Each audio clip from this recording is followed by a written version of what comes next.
آقای پاتريك کندی با فاکس نیوز درباره تظاهرات ایرانیان در واشنگتن و حذف نام مجاهدین ازليست 26 اوت 2011 با توجه به رخدادهای لیبی و سوریه و نظایر آن، سیاست درست و آگاهانه ایجاب می‌کند ما سیاست‌های کهنه خود را بازبینی کرده و در سمت درست تاریخ و در سمت دموکراسی و آزادی قرار بگیریم. ديكتاتوري بيرحم ايران نیز روزهایش به شماره افتاده و ما نباید سر راه ایجاد یک ایران جدید قرار بگیریم. First of all, it's my understanding that thousands of Iranian Americans from 40 states will be rallying outside the State Department, calling for what, Patrick?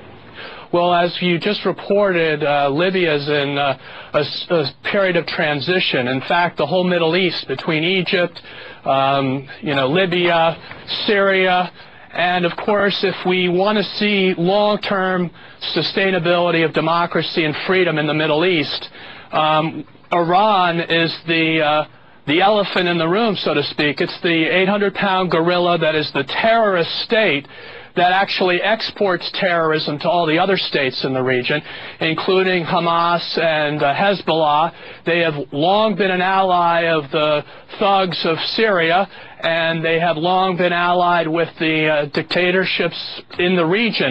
So if we ultimately want to see freedom and democracy prevail in the region, obviously we can't do democracy in the region writ large if one of the biggest countries, wealthiest countries and biggest exporters of terrorism, Iran, continues to exist.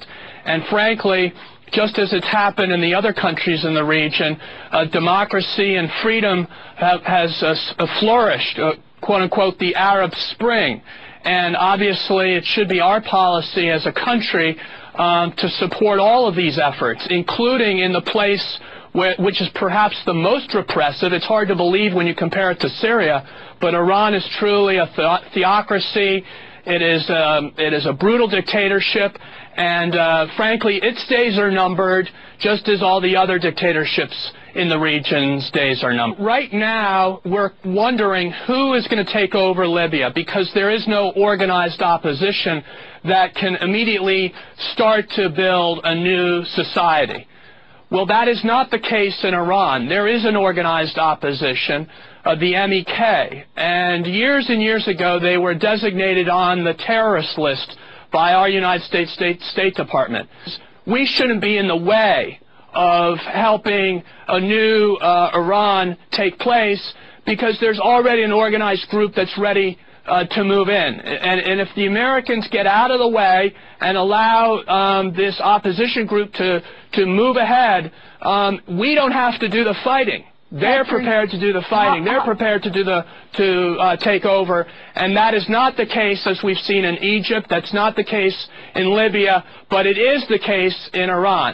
And I think an educated policy, given the latest events in Libya and what's happening in Syria and the like, and in Egypt, would dictate that we need to reevaluate our old policy and actually get on the right side of history and get on the side of democracy and freedom.